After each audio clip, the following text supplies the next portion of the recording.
reka turebe ubuzima bw'ingabo za RPA n'abanyepolitike bari bari muri CND, Conseil National de Développement, icyo bita CND. Imyaka 31 irashize ingabo zahoze ari za RPA n'abanyepolitike zari ziherekeje bakandagiye bwa mbere mu nyubako ya CND, aho bagombaga gutegerereza ishyirwa mu bikorwa ry'amasezerano ya Arusha, nubwo ibintu bitaje kugenda nk'uko byari byitezwe. Ubwo ibiganiro by'amasezerano ya Arusha byari bigeze kure mu 1993, leta ya Habyarimana yemeye gusaranganya ubutegetsi, maze FPR yemererwa kwinjiza mu mujyi wa Kigali abasirikari 600 bagombaga kurinda abanyepolitike bayo, bacumbikirwa muri CND. Ubu ni ingoro y'inteko ishinga amategeko. Kuwa 28 Ukuboza mu 1993 nibwo abanyapolitike ba FPR Inkotanyi baherekejwe na batanyo ya gatatu igizwe n'abasirikari 300 ba RPA bageze muri CND, aho bagombaga gutegerereza umuhango wo kurahira ngo binjire muri guverinoma ndetse no mu nteko ishinga amategeko, nk'uko bari babyemeranyijwe na leta ya Habyarimana ko hashyirwaho leta ihuriweho bagasaranganya ubutegetsi. Mu mezi hafi 5 izi ngabo n'abanyepolitike bamaze muri iyi nzu mbere y'uko jenoside yakorewe abatutsi itangira ngo bahabwe amabwiriza mashya yo kuyihagarika, bahuye n'ubuzima butandukanye burimo n'ubwo kugabwaho ibitero.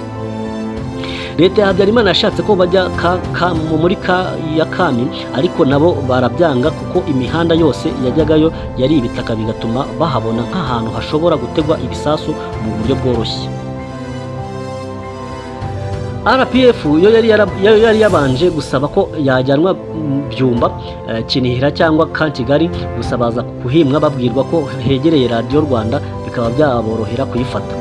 Nyuma y'ibiganiro ku mpande zombi, FPR yaje kwemera kujya muri CND nyuma y'uko iyi nzu yari yarasuwe na zimwe mu ntumwa zayo zirimo General James Kabarebe, bakayishimira ko ikomeye kuba ifite inzu yo munsi y'ubutaka kandi ikaba yari ifite ibyangombwa byose nkenerwa.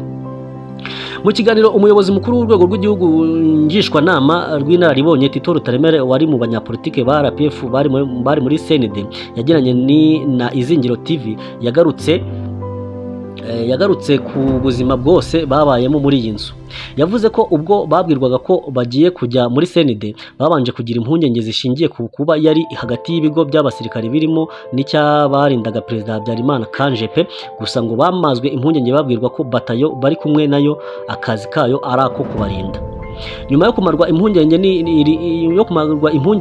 iri tsinda ry'abanyepolitike ba RPF baherekejwe n'ingabo 300 za RPA zirimo Charles Kayonga wari ubayoboye, General Major Charles Karamba icyo gihe wari kapiteni, Jacob Tumwine, Emmanuel Rugazora na Kwikiriza bafashe inzira bava ku Murindi berekeza i Kigali muri CND. Muri iyi nzira ibinjiza muri Kigali ngo ku muhanda habaga hari abaturage bashungereye, bamwe baje kureba Inkotanyi uko zimeze bitewe n'amakuru y'ibihuha menshi bari baragiye bazumvaho, abandi baje kubashyigikira. Rutaremara Tito yavuze ko leta ya Habyarimana yafashe umwanzuro wo kubanyuza mu nzira zitarimo abantu benshi. Yakomeje ati, leta y'u Rwanda yanze ko tunyura muri za ministeri kugira ngo abantu badahurura, niko kutunyuza muri Poirot, tuzamuka hariya hahinguka kuri Ministeri y'Ingabo, tunyura hariya hahoze Rond-Point KCC, tuboneza kujya muri CND. Leta y'u Rwanda yahisemo kubanyuza iyi nzira mu gihe yari isanzwe ari nyabagendwa, ari yo kuzamukira ku Kinamba ukanyura kuri za ministeri. Nyuma yo kugera muri CND, izi ngabo 300 nabo zari ziherekeje batangiye imibereho mishya muri iyi nzu ubu ikoreramo inteko ishinga amategeko y'u Rwanda. Muri iyi nzu ingabo zahawe igice kimwe aho abayobozi bararaga mu gice cyo hejuru, ahandi hakaba ibiro. Tito Rutaremera yavuze ko izi ngabo zabaherekeje zikimara kugera muri CND zatangiye gucukura indake, nabo batangira imirimo ijyanye na politike no kwakira abanyarwanda batandukanye babasuraga. Tito Rutaremera bivuga muri ano magambo ati, icyo abasirikari bacu batangiye ni ugushaka indake zabo zo kwirinda, ariko bashaka n'izacu, noneho tuguma aho ngaho dutangira gukora imirimo.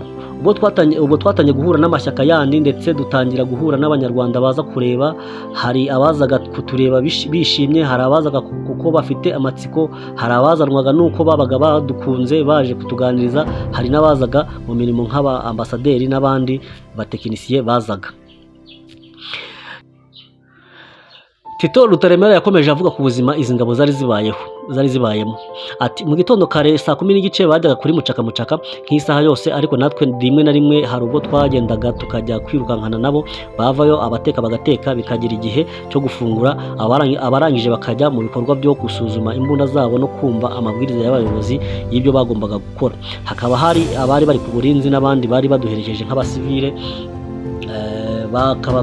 bakababwira.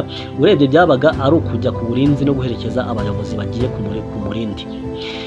Ibiryo n'inkwi aba basirikare bategeshaga bajyaga kubikura ku murindi gusa. Mu minsi yakurikiye ibiryo byo byatangiye kuzajya babikura mu mujyi wa Kigali aho bari bari.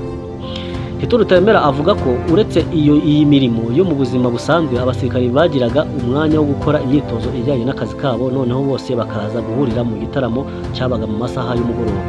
Aha muri CND kandi hari kantine umuntu yashoboraga kuguriramo ibyo kunywa birimo inzoga na fanta. Abanyakigali bashirikaga ubwoba kandi bashoboraga gusura izi ngabo muri CND. Urugero ni nko kuri Pasika yo muri Mata mu 1994 ubwo basuwe n'umubare munini w'abantu. Aba basirikare rero bagowe no kubona ibyo kurya, banagabwaho ibitero. Ubusanzwe abari muri CND batungwaga n'ibyo kurya biturutse ku murindi, ariko mu gihe cy'urugamba ntibyari bigishoboka. Tito Rutaremara yagize ati igihe cy'urugamba abasirikare baragendaga bagafunga ahantu mu bigega byabaga byasigaye bidafite bene byo, bakazana umuceri tukarya nk'uko abantu bariho icyo gihe. Rutaremara avuga ko mu mezi 5 bamaze baba muri iyi nzu mbere y'uko Jenoside yakorewe Abatutsi mu 1994 itangira, bagabweho ibitero bigera kuri 2 birimo icyabereye mu Gatsata. Yagize ati byabaye kabiri, hari kimwe barashe abahungu bacu bavuye ku murindi babarasira mu Gatsata, baraswa n'abantu barasaga bari mu nzu zo hirya no hakuno. Icyo gihe abana bavamo bajya mu mifirege, ariko ari nako banarwana, gusa baje kurasamo umwe arapfa, abandi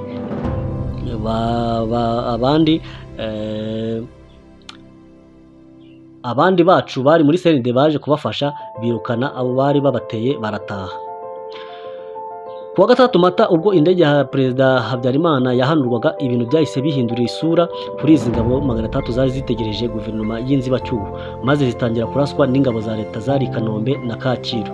Nyuma y'uko Jenoside yakorwaga Abatutsi itangiye, aba basirikare bahawe inshingano nshya na General Major Paul Kagame wari uyoboye urugamba, wababwiye ko bagomba kuyihagarika. Iki gihe iyi nzu bari bacumbitsemo batangiye kuyakiriramo abanguga, ndetse igice gito kigirwa ibitaro byitaga ku bakomeretse. Ntibavuraga abasirikari babo bakomeretse gusa, ahubwo bafashaga n'abandi baje babahungiyeho. Babikoranaga ubwitange kuko muri iyi nzu harimo abaganga 6 n'abaforomo. Akenshi iyo byasabaga kubaga babikoraga nta kinya kubera ibikoresho bidahagije. Aba basirikare bakomeje guhatana bonyine kugeza ku itariki ya 11 Mata mu 1994 ubwo batayo ya Alpha yabaga mu karere ka Gicumbi yasesekaraga i Kigali iyobowe na Sam Kaka, maze ibongerera ingufu babasha gufata uduce dutandukanye mu mujyi no guhagarika Jenoside. Ubuzima bw'ingabo n'abanyepolitike bari muri CND bwanagarutsweho na Perezida wa Repubulika Paul Kagame ubwo hizihizwaga ku nshuro ya 25 umunsi wo kwibohora. Ashimangira kandi anabashimira ubutwari budasanzwe bagaragaje, bakanabasha kurokora ibihumbi by'Abatutsi bari bakambitse muri stade Amahoro. Aya makuru rero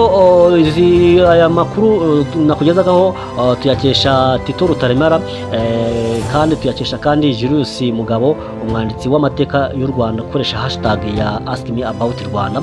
Ukaba wajya kuri Twitter account yiwe cyangwa se X account yiwe, ukaba wagenda ureba amateka agiye atandukanye yandika, tukamenya amateka yacu tukayasobanukirwa kugira ngo tubashe kuzayasangiza n'abadukomokaho, bazamenye ibihe bikomeye u Rwanda rwanyuzemo birimo na Jenoside yakorewe Abatutsi mu 1994.